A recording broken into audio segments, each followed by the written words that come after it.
आज के दिन की शुरुआत होती है नेवी के लाड प्यार से, क्योंकि काफी दिनों बाद मैं अपने बड़ी मम्मी के घर गया था। कैसे दोस्तों, राधे राधे। आज मेरे सपनों का 7वां दिन, जिसमें हमने डिसाइड किया था कि अपने गांव के हर एक बच्चे को फ्री में शिक्षा देंगे। तो आज सुबह सुबह नहा के पूजा पाठ करके रेडी हो गया और फिर मैंने अपने प्यारे लड्डू गोपाल को भोग लगाया और उनका आशीर्वाद लिया और तिलक लगा के मैंने सोचा खाना खा लूं, पर शायद आज खाना मेरे नसीब में था ही नहीं, क्योंकि जैसे ही मैंने पहला निवाला खाया मेरे खेत से फोन आता है कि जल्दी आ जाओ, यहाँ बहुत बड़ी प्रॉब्लम हो गई है। फिर मैं अपने दोस्त को बुलाता हूँ और उसे लेके चल देता हूँ खेत पे। आज का मौसम बहुत प्यारा था और नज़ारों का तो क्या ही कहना, आप खुद देखिए। पर मेरे दिमाग में एक ही चीज चल रहा था कि आखिर खेत पे ऐसा क्या हो गया है जिसके लिए इतना अर्जेंटली बुलाया है। और थोड़ी देर और चलने के बाद मैं पहुंच गया अपने खेत पे।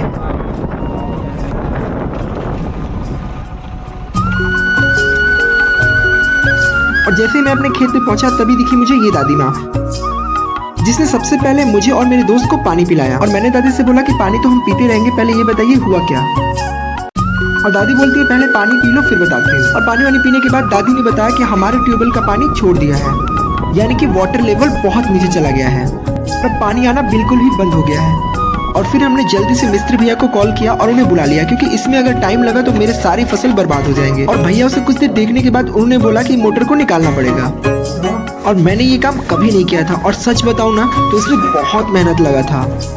और अगर आप में से किसी को भी लगता है ना कि किसानी करना बहुत आसान है, मैं उन्हें बताना चाहता हूँ कि दरअसल ये आजकल के दौर में सबसे मुश्किल काम है। और बहुत सारी मुश्किलों के बाद हमने इसे निकालना शुरू किया। और आपको पता है इसकी गहराई कोई 50-100 फीट नहीं है, बल्कि पूरे 380 फीट है।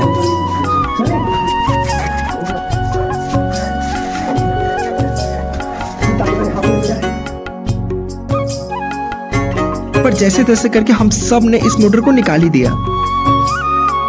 और मैं बाहर बैठ के ये सोच ही रहा था कि कहीं ये मोटर जला ना हो। और तभी भैया बताते हैं, फिर हमने भैया को पैसा दिया और बोला जितना जल्दी हो सके उतना जल्दी उसको ठीक करा दीजिए, क्योंकि ये जो सारी फसल देख रहे हैं, लहसुन, गेहूं, मटर, ये सारे फसल बर्बाद हो जाएंगे अगर इन्हें जल्द से जल्द पानी नहीं दिया गया। तो ये सब काम करके और देख के मैं काफी परेशान हो गया था। फिर मुझे ये दादी माँ ने दिया ठंडा ठंडा छाछ, और सच बताओ तो ये छाछ पी के मुझे काफी मजा आ गया। और ये देखो, ये बिल्ली को भी दे दिया दादी माँ ने।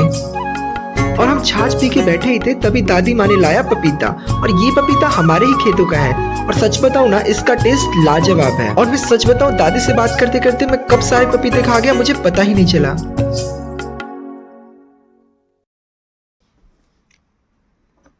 और फिर हम जाने लगे घर। तभी दादी माँ बोलती है कि रुको चाय पी के जाओ। और दादी माँ का चाय बन भी गया। और जब तक मैं ये चाय पी रहा हूँ ना, मुझे आप सबसे करना है एक बहुत जरूरी बात। अगर आप उनमें से है ना जो थोड़ा खाना खाने के बाद बाकी सारा खाना छोड़ देते हैं और फिर बाद में वो वेस्ट हो जाता है, तो अगली बार ये करने से पहले जरूर सोचिएगा कि उसको पैदा करने में किसी किसान का बहुत सारा मेहनत लगा है। और फिर यहाँ से चल दिया अपने घर की तरफ और सोचा था घर पे जाके आराम करूंगा। फिर घर जाने के बाद ये करना पड़ा।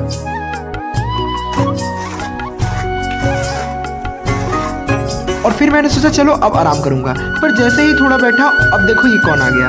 और जैसे ही मैंने टाइम देखा तो बज गए थे 4 और गांव के सारे बच्चे आने लगे थे।